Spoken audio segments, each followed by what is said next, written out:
Oui. Monsieur, c'est Monsieur Stéphane Chassignol. C'est ça. C'est bien ça. Est-ce qu'on sera prêt, vous, au niveau timing, au niveau préparation, l'avant des Jeux? Alors, est-ce qu'on sera prêt? On peut l'être en tout cas. Il n'y a aucun doute là-dessus. Moi, je suis implanté à Mayotte, hein, et puis on a fait venir pour monter ce dossier une société qui s'appelle Keneo et qui a monté le dossier de Paris 2024, de Tokyo 2020. Et ces gens, comme nous, comme le président, ne mettent pas leur signature en bas d'un document qui raconte des bobards. Ça, c'est une première chose. Ensuite, on a tendance à Mayotte. Je suis électeur mahorais, moi, donc je sais ce que c'est que Mayotte, je me sens intégré à ce territoire, et on a tendance à se flageller tout le temps.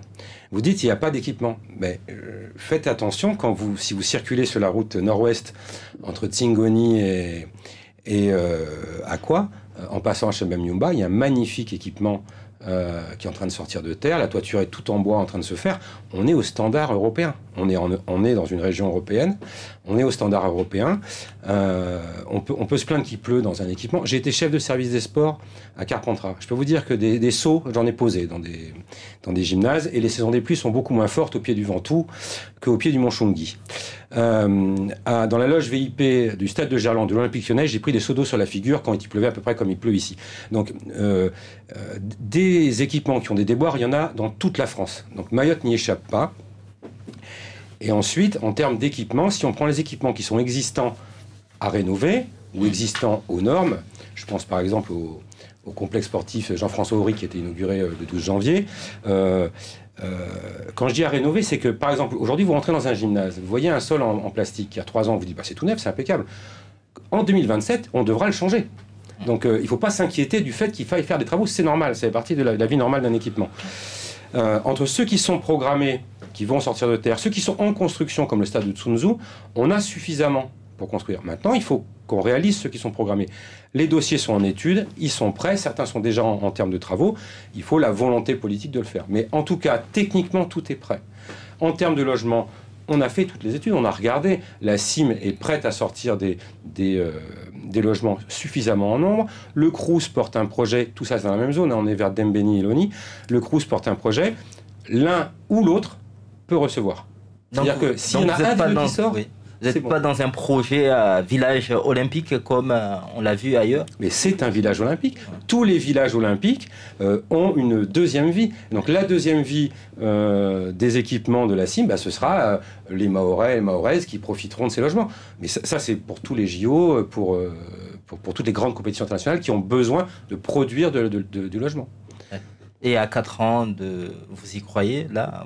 Vous avez dit, en théorie, tout est prêt. Mais qu'est-ce qui empêche, puisque ces stades-là, ou ces gymnases, les jeunes qui vont participer doivent se les approprier avant, on va pas les ouvrir au lendemain ou avant 2027, c'est bien ça, pour dire aux jeunes Mahorais, allez, vous avez ça.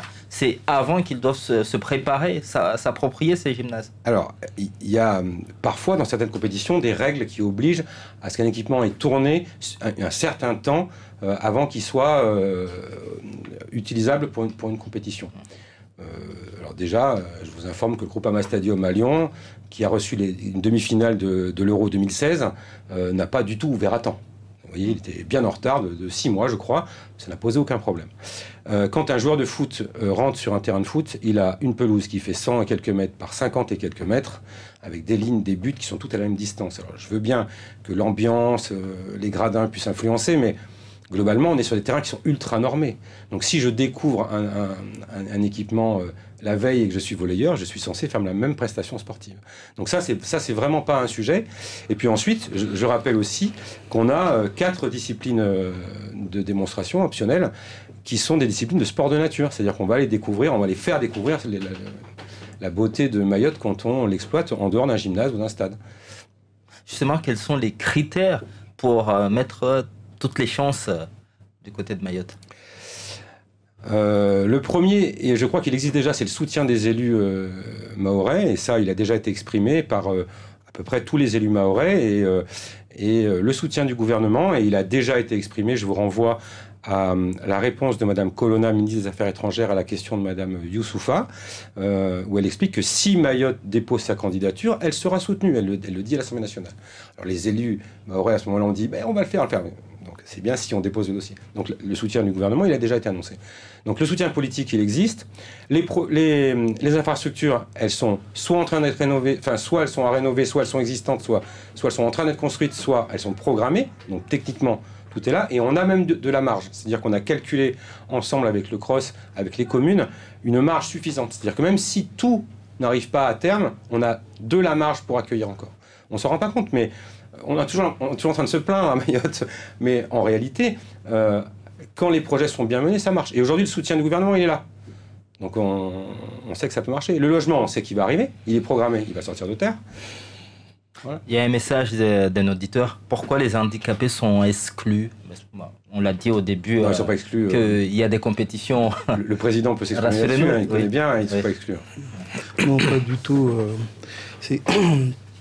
Et d'ailleurs, il y a, en général, il y a la natation, il y a des disciplines obligatoires.